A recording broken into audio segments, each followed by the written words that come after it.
Let's return to This Week in America. Here's your host, Rick Bratton.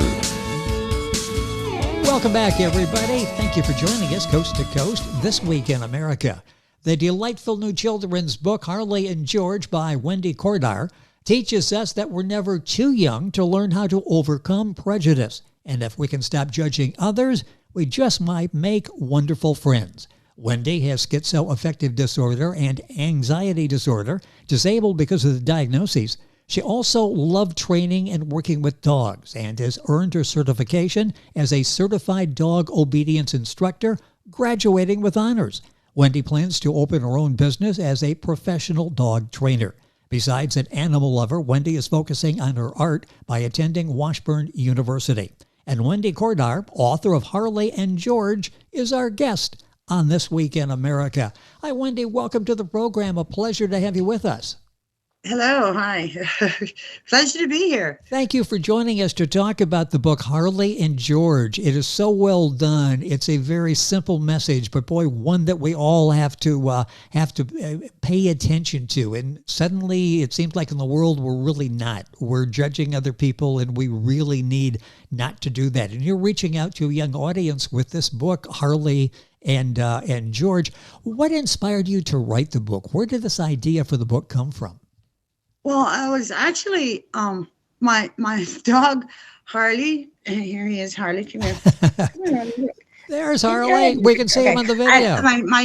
I'm sorry, it was my dog, Harley, and my pet rat, George, who inspired me to write these stories, this story. And they were actually part of many stories that I wrote for my granddaughter, Alice, who lives in Oregon.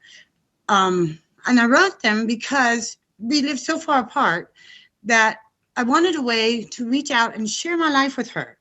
And my life, you know, I'm an animal person, so my life centered around my animals. So for her to get to know me, she needed to get to know my animals. And so I would watch my animals and just make stories of their lives and how they interacted together. And, you know, I could say that they were, well, I just said it in a playful way. Well, yes, you know? Yes. And a very colorful way, the way the book is illustrated. It is so well done and a powerful message for young people. And we need to read this book with them because it's a powerful message for adults as well. Harley and George by Wendy Cordar. If you're Googling, that's Cordar. Book available, Amazon, Barnes & Noble, the usual places. You say that animals inspired you to write this story. What did you mean by that? Talk about that. You obviously watched the interaction of the animals, and it was much bigger than just them playing with each other, wasn't it? Well, animals, as I said, are very important to me. Some people are people watchers, and I'm an animal watcher. I watch animals. And the stories that unfold when you watch the animals, it's pretty incredible. I mean, they do, you can learn all sorts of things from animals, and their stories are amazing. I mean, animals are just incredible beings. And these stories are a way, Harley and George is a true story. I mean, the animals really did behave this way. Now, of course, you know, Harley wasn't really prejudiced, but prejudice was innate in the story because poor George. George was a rat. And people are prejudiced against rats. They just took one look at poor little George and they said, ew, a big fat rat, you know? And it wasn't fair to George. George was a wonderful little pet. And he was affectionate and sweet and friendly. I mean, George would lick you like a little dog, you know? Rats groom themselves. And so they groom you too. And it's that tiny little tongue. It's just so sweet. And it wasn't fair to George because George was not that animal. So it's a great way to start the story with the interaction. And again, you do such a wonderful job with the illustration as well. An author, illustrator, Wendy Cordar is our guest on the program.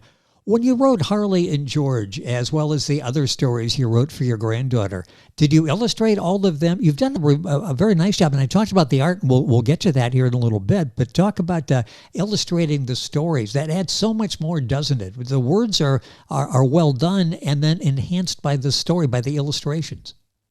Well, the illustrations, yes. Well, see, when I was a kid, my sisters and I, we used to sit around and make our own homemade books out of notebooks and binders and stuff. And I thought that was so fun that I wanted to share that with my granddaughter. I thought it would be cool to make her a homemade book. So I sat down and I started to make a homemade book. So I went down to Walmart and I got this this journal. And it wasn't a sketchbook or anything, but I liked the cover, and it didn't have lines on the paper. It was just plain white paper in there. And so I set out to write this journal, and I illustrated the whole thing. I wrote all the stories. Well, the animals wrote the stories for me. I just watched and played along, and then I would illustrate. And see, I have so much fun just playing along with the animals. I mean, they delight me, the whole thing. And that, I think it comes through with the artwork. This delight, yes. The animals inspire. And yes, I illustrated the whole thing, and it took me, the stories are easy. The animals, they just flowed right out in front of me. But the artwork, it took me 3 years to fill up that old notebook. Wow. It's just, it's amazing the process that went into Harley and George and anything else that you've written. We'll talk about that in a second. But do you still have that old notebook? Yeah, I do, man. I've been hauling that thing around for years. And it's had a hard existence, let me tell you. When I came from California to Kansas, I got stuffed in the pocket of the door, and my roommate at the time, Lisa, spilled soda all over it. And then I wasn't feeding the cat Cercie fast enough, and she gets kind of. Cercie's kind of a cervic, and so she got a little pissed at me, and she chucked it off the dresser into the dog's water. So the things got kind of damaged. It's so old and it's beat up, but I love that old notebook because that old notebook is a labor of love. It's a labor of love in two different ways. It's a labor of love because it's for my daughter and my granddaughter. And it's a labor of love because it chronicles the lives and stories of my animals. And those are the most important things in my life to me. And anybody that's an animal owner will relate to that. And they'll be thinking, I wish I would have done that and maybe recorded some of the great memories you've had over the years with animals. You've got sort of a history book, don't you? Sort of a family journal as to the animals. It's so fun. It's so fun. Yes. And I delight every time I read that book. And if the book could talk, it's actually been through a lot and seen a lot. So there are a lot of stories, and it's a good thing you've been able to hang on to that. Talk a little bit about other stories that you've written. Have you written other stories? Oh, yes, I have. I have 11 stories written in total. And then I have a whole bunch of other stories just sketched out. And, more stories are being written every day because my animals, they keep on living and they keep on interacting and they the stories keep on playing around right in front of me. And, who knows what new developments will happen today. Every day is a new day and a new story. It's the coolest thing. If you have writer's block in your case, all you need to do is just sit around for a couple of hours, watch the animals interact, and you can go back and finish a story because you've got so much. It's not even my own animals. I sit and there's stories happening outside my window with the wildlife. The robin in my neighborhood, he talks about Peter and Gilbert. I don't know. Peter and Gilbert must be rabbits out there. So I have stories playing about Peter and Gilbert and Mr. Robin. It's funny. It is because they all have different personalities, and if you stop to listen and to watch, you really have a fondness just to, go to the park, you feed the squirrels, you do it a couple times. I swear they know we're coming, and they come after us, and we end up talking to squirrels at the park, but we enjoy that. And animals definitely talk back. Well, yeah, they talk back in body language and expression, and Yeah, they really do. Harley and George is the book we're talking about by Wendy Cordar. That's Cordar. Book is available wherever books are sold. A link on our website, thisweekinamerica.us. This book, Harley and George. You mentioned you've got some other stories you're working on. Are you going to publish any more about Harley and George? You've almost got like a series that you could do with this book. Oh, yes. I plan to publish all of them, all the stories told and untold, because this whole thing has just been so much fun. I have so much fun watching the animals and having the stories happen. I have so much fun drawing the artwork. The artwork just I love to paint. I love to draw, and then it's just the animals just delight me. So the whole thing is just so much fun. Yes, I'm definitely going to continue to publish. If you watch the video version of this, if you just Google YouTube and This Week in America, Wendy Cordar, you'll see that. If you go to our website, thisweekinamerica.us, and hit videos, you'll see that as well. You will see Harley, who's apparently aware that you're talking about him because he keeps trying to get in the camera shot over there. You'll see Harley coming to life as well. Tell me a little bit more about yourself. You touched on that as a child. I know growing up in the Northern California hills and being outdoors, and your living room was the outdoors, was the trees, the forest. Talk about growing up, that impact that's had on you all of your life. Oh, yes, it definitely did. Well, that is an interesting question. What effect did it have on my life? I don't know. It just gave me a delight for nature. An appreciation for the world around me, an appreciation for the wider world, not just the human world. Everybody talks about the world and they mean humanity. And I see a wider world. I see humanity, and I don't know if that's necessarily just raised from California, but I went out there and I played wild with the animals and the wildlife, and had pet snakes and rabbits and goats. And I mean, it's just, I don't know. It's just giving me, like I said, a wider view of the world around me. A great way to go through life, and you're so aware of your surroundings. So often we go through life, we're in such a hurry to get wherever we're going. We don't see what's around us. We don't look down. We don't look up. We don't really enjoy what's there in nature. And Wendy's been able to capture that in her book, Harley and George, a delightful new children's book available wherever books are sold. Tell me a little bit more about yourself. I mentioned the art background that you have as well. You have a love of animals, a love of art. Where did that come from? Well, my family we're very artistic. I mean, I have 4 sisters, no brothers, but we just drew my whole life. So it was only natural for me to pick up a pencil from the moment I could pick up a pencil. Yes. And we used to just sit around in front of the television in the evenings watching TV and drawing, and we just drew all the time, and we challenged each other to draw, and art was a very big deal. And so I just have drawn my whole life, and I had a little bit of art education, but I haven't had much. It's mostly self-taught, and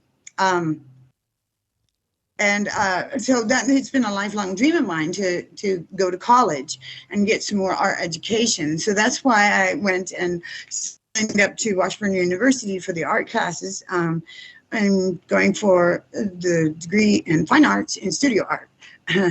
And it's exciting. That's exciting. It is exciting, and the best of luck with that. This will be an exciting journey ahead for you in working on that. I mentioned the fact that you got the certified dog obedience instructor, graduating with honors. How much fun is that to go through that course and to be able to help other people now?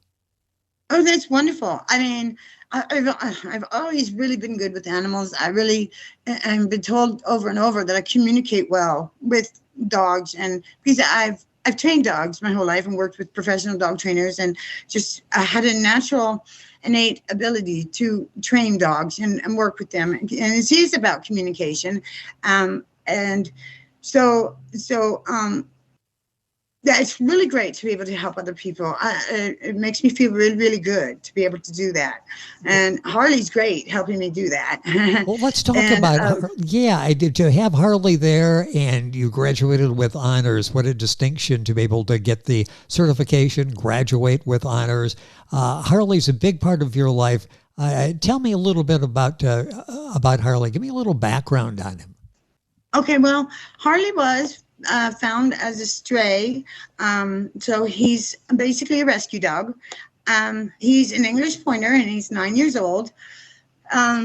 He's my servant. He's my licensed service dog, so he helps me with my disabilities. He's also my demo dog for my dog training classes, and he helps demonstrate the cues and help people understand, how to do the Yes. cues. And he's just my best friend. He's the best dog in the whole world. I've had a lot of dogs in my life. I mean, there's been very few times in my life when I have not had a dog. But in all those dogs, I've only had 2 dogs of a lifetime. One of them is Harley. He's just the best dog ever. Well, that's amazing, and I can tell that passion is there for both ways. To see Harley getting in there to make sure you're okay, and doing this interview to be there for support during the conversation today. And the book is Harley and George. Tell me about George. Okay, George, I got from a pet store. And he was going to be snake food, so you could say I rescued him too. Yes. And George, he's just a typical pet rat. And I had pet rats as a child, so that's why I went and got another one, because they're just wonderful pets. George, I'm going to tell you a funny story about George. The first time George met Cercie the cat, he kind of offended her because he was so friendly. He just waltzes right up to her without by your leave or proper introduction. And Cercie is very proper and refined and reformed, and so she was like, "Well, honey, never." So she's all offended by how forward he is, and so she turns around and turns her back on him. Well, poor George, he'd never met a cat before, and here she presented her tail to him. He'd never seen a cat's tail before. And in his opinion, tails don't look like that. Tails are long and pink and have very little hair on them. So this must not be a tail. This must be something like a feather boa or something. He's like, wow, this is really nice. I think I'll take this home and make a bed out of it. It would make a very nice bed. So he picks it up. He starts to run off with it. Much to his surprise, it's still attached to the cat. Now, Cercie, of course, is very offended by that. So she leaps up and yanks the tail of it. How dare you? And George is like looking around like, what just happened? And, I had not been videotaping that because, the first time the cat meets the rat, you got to kind of watch them. And I hadn't had the camera. So I didn't videotape it that time. And of course, they never repeated the thing because after George had discovered that the tail was actually part of the cat, he never did it again. So my poor little George. That is a funny story. Our guest is Wendy Cordar talking about Harley and George. That is her new book, the children's book, available wherever books are sold. And go to Amazon, Barnes & Noble, order. And you go to our website, thisweekinamerica.us as well. In the book, you talk about prejudice. There we go. Harley's up there with you. We talk about prejudice. Have you suffered any form of prejudice yourself? Are you able to relate to that? Yes, actually, unfortunately, I have suffered a form of prejudice because I have schizoaffective disorder and an anxiety disorder. On occasion, I can act kind of odd. And people, I swear, odd behavior, I'm afraid they instantly think drug use. Yeah. And, their attitude just totally changes. And they'll be really nasty. All of a sudden, they'll be really nasty. And let me give you an example. Okay, the other day I was at the doctor's. Now, I was in a car accident several years ago, and I had pins and plates in my ankle to hold it all together. And and then I fell off. That was all healed, and then I fell off the porch and broke my leg, and it started swelling and causing me problems. So they were like, well, we don't know what's wrong with it, but we can't do a soft tissue scan because of the pins and plates and metal in there. Yes. So they went ahead and took all the metal out. And then just a few months ago, it started swelling and causing me a lot of pain. I mean, a lot of pain again. So I went back to the doctor, and this time though, I had started a medication called Vraylar, and the Vraylar made me very manic, which means I was extremely hyper, and it was causing me to not be able to sleep very well, And unfortunately, with the medication and the lack of sleep, it was making me even worse. I don't know why, but when I get manic, a lack of sleep will make me rev up even higher. It's like my body goes into hyperdrive. Yes. The tiniest little effort, it just throws everything I've got energy wise at it. So I just overdo it. But trust me, it's exhausting. You wouldn't know it to look at me, but it's exhausting. But at any rate, the doctor and his staff took one look at me, and they instantly thought drug user. They thought drug user. She's here trying to con us to get pain meds, even though I had a history with them of chronic pain and problems with that ankle. I had never been in there after painkillers. I'd never asked for stronger medication. They should have known. They took the metal out knowing they couldn't do a soft tissue scan. This was all should be in the chart. Yes. Plus, he had a list of my medications right in front of him. So he knew I took psych meds. And I was talking about tardive dyskinesia and the fact that I was... that I took psych meds because the tardive dyskinesia makes me twist my ankles. And of course, that's very painful when you have pain in your ankle. So all that together, he should have known that I had mental problems. But he was sneering at me. He wasn't going to listen to a word. And I was really in agony, And I didn't care what kind of medication he gave me. All I wanted was relief. I wanted help. That's all I wanted. And it was obvious when every fiber in his being was like, no, yes. You're lying to me, you're conning me, and I'm not going to help you at all. And you know what? That's not fair. Here I am being honest. And it took me a minute too, I was like, what in the world is wrong with you? Something strange is going on here. What's wrong with these people? And then I went, yes. I get it.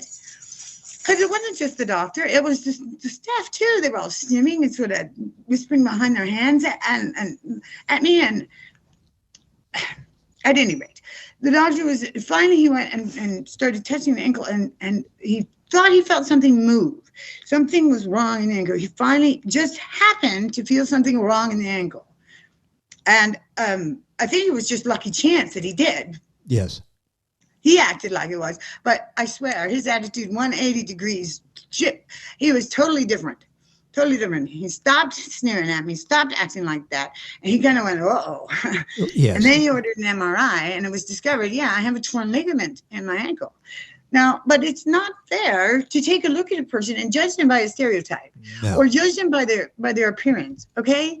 It's not fair to me to be judged when I'm trying to be honest and straightforward with you and I'm looking you straight in the eye. I mean, it is not fair for you to judge me like that, because when you do that, I know you're trying to protect yourself from a person treating you wrong, but what you're actually doing is preventing me from treating you right. And that's not fair to you, and it's not fair to me. And you know what? We both go away upset. And that's a medical professional. That's why prejudice is wrong. Yeah, that's a medical professional that's doing that as well. Yeah, that's on a top medical of professional. everything. And trust me, it's not just medical professionals. I've had this happen from lots of other people. Just because a person behaves oddly does not mean that there's drug use. And if I'm being honest and straightforward, I don't know what else I can do. If you won't accept my honesty and my straightforward, an open heart, I don't know. You have tied my hands. I can't be honest and straightforward with you if you won't accept it.